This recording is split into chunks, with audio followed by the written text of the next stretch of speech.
نكتكتاتلنا نعدم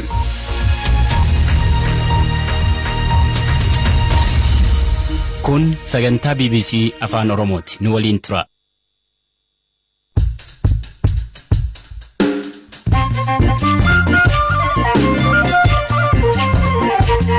Akkamoltan dhaggeeffattoota keenya sagantaan raadiyoo BBC Afaan Oromoo eegaleera. Hoogganaan duraanii humna addaa naannoo Amaaraa Birgeediyar Jeneraal Tafarraa Maammoo hidhaatii gadhiifamu kan biraan icciitiin injifannoo garee biyyaalessa Itoophiyaa kaleessaa maali? Ijoolleen cimtee waan galteef bakka tollee guutuudhaan taphatan. Tollee guutuulee taphatte bakka waan tokko galmeessisuu hin dandeessa. Kanaaf Gadaa Oromoo Gujii keessatti akka mallattootti kan ilaalaman abbaan gadaa duraanii Yuubii ammaa Aagaa Xeenxanoo maalirra jiru? Qondeessi dadhabinaan jedhanii dadhabina onneefa jedhanii wanni ennaa kan dubbatu dadhabee hin dubbatin nama jalaanaan jedhanii dadhabina onneefanaan jedhanii bisaanti immoo sombarra se'eelee jira. Nama yaadannoo obboleessa isaaniif bishooftuutti mana kitaabaa banan obbo Taamiruu Bultoos waan jedhan qabu. Saganticha kan isiniif dhiyeessu an Zalaalam Taaddisaati.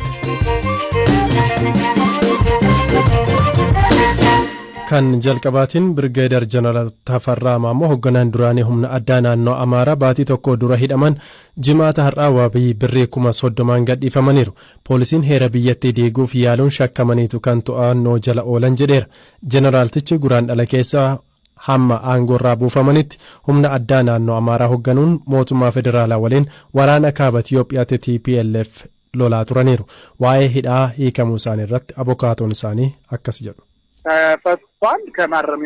hiikamaniiru mana sirreessaatii fuudhee mana galcheen gara mana kootti deebi'e dhaddacha har'a falmii dhimma wabii kaleessaa irratti qoratee murtoo kennuuf ture kaleessaa falmiin ture dhimma wabii fi abbaan alangaa himata banuuf guyyoota 15 gaafachuu isaa irrattidha abbaan alangaa yakki ittiin shakkan shororkeessummaa fi dhimma biroon ta'uu falmii dhiyeesse yakki shororkeessaa ittiin shakkaman mirga wabii kan dhowwatu miti jechuun falmine manni murtii har'a sa'a 9tti Birgaadeer Jeneraal Tafarraa Maammoo mirga wabii birrii 30,000 akka hiikaman murtee dabarse. Kan ittaanuun gareen biyyaalessaa Itiyoophiyaa kaleessaa tapha ga'umsa guddaa irratti agarsiisaniin garee biyyaalessaa Masrii gulaallee waancaa Afrikaa mo'ataniiru. Gareen biyyaalessaa Itiyoophiyaa tapha jalqabaa irratti Maalaawiidhaan 2-1 injifatamanii ture. Gareen Waaliyaa har'aa gara biyyaatti galuuf imala irratti argamu. Injifannoo isaanii kanaaf sababni maali kan jedhu gaazexeessaa gameessa Tashoomee Qadiidaa Waayilakoo Biraanuu Gammachuu dubbise. Yaa'ima laga abbayyaa kanaanis wal qabatee uummanni gaasii nasiijoolleen asii deemti ijoollee akkamitti mo'anne warra kanaan jira akkanatti waan baay'eedha garuu inni achirra ture kanaafuu ijoolleen cimtee waan galteef bakka onnee guutuudhaan taphatan kanaaf ijoolleen cimtee kan taphatte jecha akkuma argite taphni birra aananiiti kan onnee leenci eegan isaanii piroofeshinaal dhabeettee kilaba biyya alaatti taphattoonni ishee akkuma jirtutti dabannee biyyoonni 5 warri gaanii biyya alaatti taphatanii immoo ijoollee lama immoo akkan piroofeshinaalota hin qabne shimallis qofaa jechaadha. Kana alatti kun isaanii taphattoota biyya keessatti taphatanii garuu onnee guutuudhaan waan galaniif fakkaatama kana kan mo'atanii waan jecha kana qofa odoo hin ta'in uummata biyyaa yeroo baay'ee kubbaa miilatiin sirra kanatti immoo achaatti amma akkamitti gammee waan baay'eetu jira amma moodeetu kana misirree fi Itoophiyaa gidduu kana sinqii galaa godhatanii isaan kan naqanii waan jedhanii. Garee amma jiru kana keessatti waan gaarii kana argitee bu'aa kanaaf isaan geessise kabira maal argite? Taphattoonni kan filaman kilaba tokkorraa odoo hin ta'in kilaboota biyya keessaa keessumattuu kan Pirimeer Liigirraa kilaboonni biyya keessaa amma hammam ciman Pirimeer Liigiin kun hammam ciman biyya keessatti ispoortiin kubbaa miilaa immoo uummata biratti jaalatamaa qoraa yoo ta'in hammam cimaa dhufe kan jedhu kan mul'isu jechuudha. Maaliif ijoolleenis immoo kanaan dura akkuma sittuu iddoo tokko gaadeen akka ta'u sirri jira yoo tokko taate mo'achuu hin dandeessu tokko waan ta'in immoo mo'achuu hin dandeessu yaa tokko ijoolleen amma tokko taate kan leenjisaa federeeshina kubbaa miilaa Itoophiyaa isaan tokko ta'anii yannoo kanarratti hirmaatan jechuudha. Kanaaf amma namni taphattoonni amma jiran kun taphattoota yeroo kanaan dura turan caalaa ciccimoota waan ta'aniif. Tarii kana dura taphattoonni garee biyyaalessaa Itoophiyaa kun gara daqiiqaa dhumaatti hin dadhabuu ga'umsi qaama isaanii xixiqqaadha kan jedhamutu irratti kaa'aa ture. Gareen tokko gaa ijaaramu waan baay'inaan mooraalii fiizikaalii meentalii kan jedhamu. Kanaafuu gareen ammaa kun haala kanaan ijaaramanitti fakkaata. Ijoolleen amma akkuma argite sanii hamma dhumaatitti hamma daqiiqaa dhumaatitti kubbaa to'annaa jala oolchaniiti kan kalmaa turan garee Misiraa jecha. Gareen Misiraa akkuma argite hojjaanii dhedheerotootaa qaamanis ciccimoota onneedhanis ciccimoota ittiin danda'ama waan maal sitti fakkaate kanaan dura waan seenaa guddaa waan qabaniif keenya immoo ijoolleen akkuma dursan akka kanniisatti iddaa turte galchite fiizikaaliin isaanis immoo amma kan kanaan durarra kan fooyya'e jechaadha. Asitti immoo yeroo baay'ee wajjin turan ijoolleen shaakala biratti yeroo baay'ee kanaan dura taphni biyyaalessaa gaafa guyyaa 5 yookaan guyyaa 4 hafu kan ijoollee walitti qaban. Amma ijoolleen ammaatiin immoo guyyoota 20 ol kan wajjin turan iddoo tokkotti shaakaliin tokko ta'aniiti kanaati. Fiizikaaliinis mooraaliinis mentaalitti kanaaf hundi isaaniitu qaamanis taanoo waan hundaanii ciccimoota waan ta'aniif kaleessa mo'atan kan baan jechaadha. Kan kanaan duraarra baay'ee ciccimoota jechaa ijoolleen ammaati.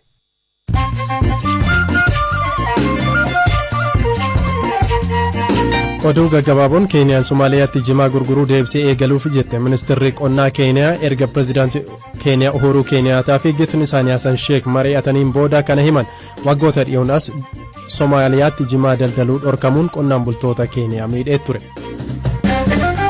Gorsaa olaanaan pirezidaantii Yuukireen waraana Raashiyaa waliin godhamu irratti biyyi isaanii guyyaa guyyaan loltuu hanga 200 dhabaa akka jirtu BBC'tti himan warreen lixaa meeshaalee waraanaa gurguddaa kennanii waraanicha madaalawaa gochuu qabus jedhaniiru. Pirezidaantiin duraanii Ameerikaa Doonaald Tiraamp jeequmsa kaapitaal bara darbeetiin yaalii fonqolcha mootummaa taasisee ture jedhe dhaddachi dhimma koongirensii ilaalu. Dhaddachi kun kana kan jedhe himata kanaan wal qabatee yeroo jalqabaatiif dhaga'e wayita eegalettidha.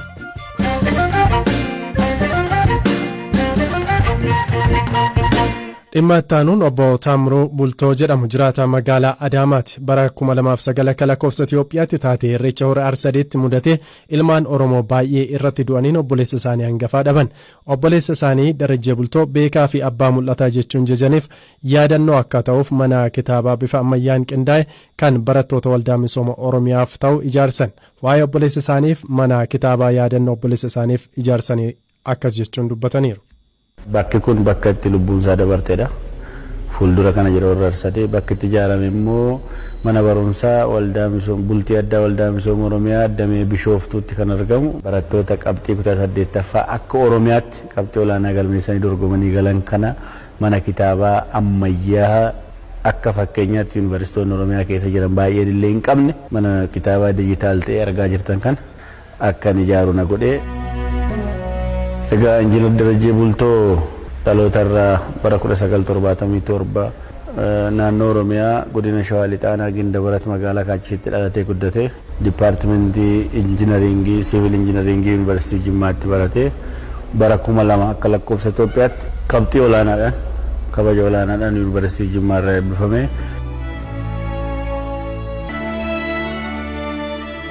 Egaa guyyaa sanganamaani guyyaa irreechaa manaa ba'ee magaalaa hiriyoota koo fi ijoolleen maatii jiru isa wajjin magaalaa shaayii buna hojjechaa jirruuti kan naa bilbilamee boqoteedhani. Battaluma sanan konkolaataa kaafadhee dhufe yeroo ani ga'u hafuurri isaa keessaa baatee reenfa isaa saaxiniitti godhee fudhadhee galee.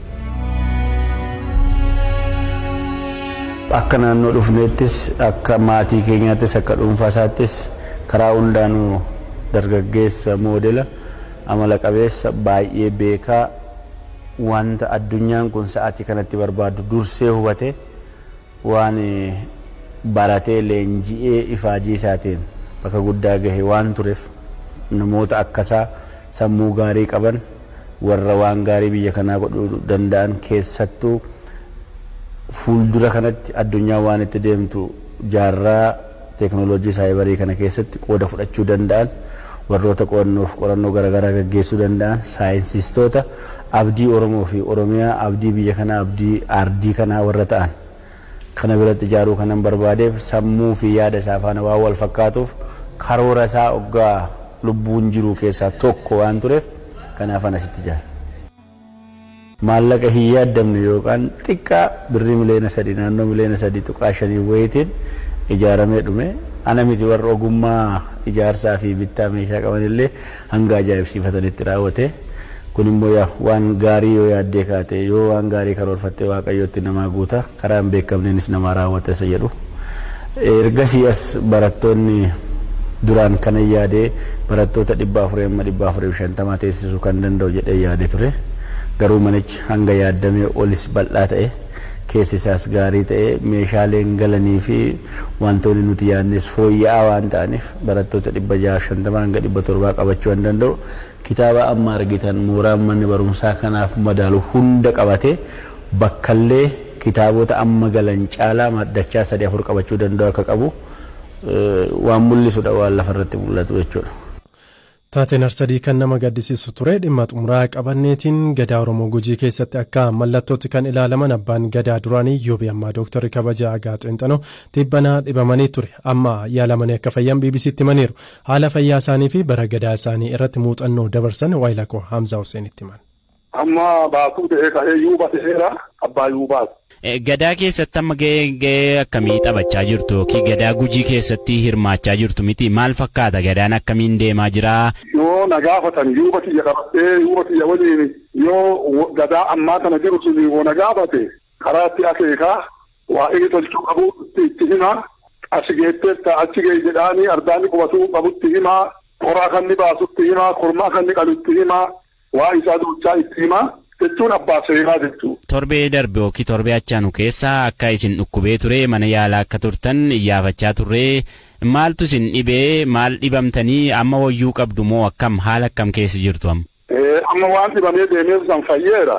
Onneessi dadhabinaan jedhanii dadhabina onneefa jedhanii wanni yennaa san dubbatu dadhabee hin dubbatin nama jalaanaan jedhanii dadhabina onneefanaan jedhanii bishaanti immoo sombarra se'eelee jira bishaan suniin si keessaa goguu qaba jedhanii bishaan na dhooganii waan san duuchana keessaa baasanii amma waan san lachuu fayyeera. Amma isin gadaa Gujii keessatti keessumaa gadaa Gujii qofa otoo hin taane gadaa Oromoo keessatti nam gahee olaanaa taphatee nama akka mallattootti illee ilaalamuu kana inuma quba qabnaa wayitaa akkas isin dhibamu gadaan kun dirqama qabaa yookiin immoo gaheen inni qabu maali isin wal'aanuudhaaf yookiin immoo dhimma keessan hordofuu keessatti gaheensaa maali?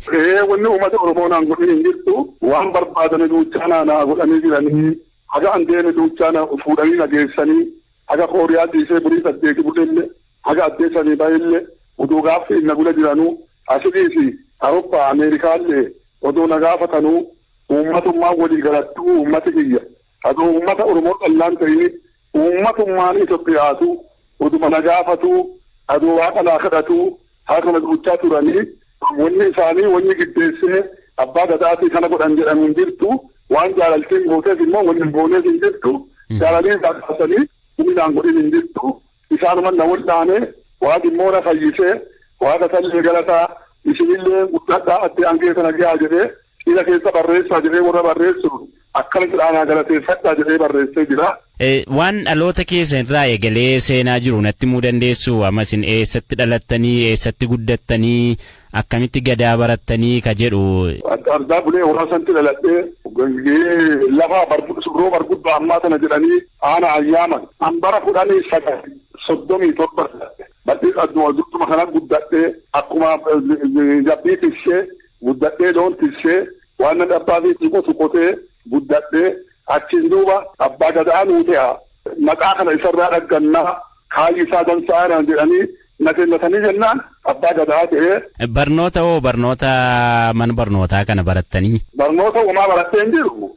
Garuu amantaa akka Yesuusii hordofaa ture karaa saniin wangeela xiqqoo baradhee wal sanguudha qabee himuu baradhee danda'etti sumamee foondarii ta'ee biyya himuu baradhee achiin duuba gaafa yaadetti lafa galtee dabballee marsa tokkoffaa ta'ee achillee nama himuu baradhee anuma akkana namatti himaa himiisa baradhee Beetekirtaan hin qabee biyya uummata bulchiinsa sirraan qabee aduu ani ollaa kiyya keessa boqoruu arra bisaa dansaa waliin nagge mara nagayaa naan jedhanii abbaa gadaa godhanii abbaan kiyyallee abbaa gadaa turre akaakuun kiyyallee abbaa gadaa turre kolbaa nageessaa ollaaf ollaa nageessa waan naaf jedhanii abbaa gadaa ta'e malee abbaan kiyya abbaa gadaa ta'e ani ka fuudhee 90 fuudhee 2000 irratti kennee akka gadaa abbaa gadaa gudiititti baallii jedhamitee qayaamantu suni ani kiyya halchiisa ka baalliin irraa immoo dhallana ka ammaa kana fuudhee qabu harmuuf kaasirraa isarraa fuudhaa jiru kun roobale. Kabajamtoota dhaggeeffattoota keenya sagantaan raadiyoo BBC Afaan Oromooti kan Naayiroobii irraa darbu kan caqasaa turtan sagantaarraaf qopheessine asumarratti xumurreerra jaalalamtaa addisaan ture Firaa'ol Balaayee gama qopheessummaatiin Mubaarak ogummaa teeknikaan torban gaarii qabaadhaa sagantaan raadiyoo keenya gaafa wiixataa isinitti deebi'a torban gaarii.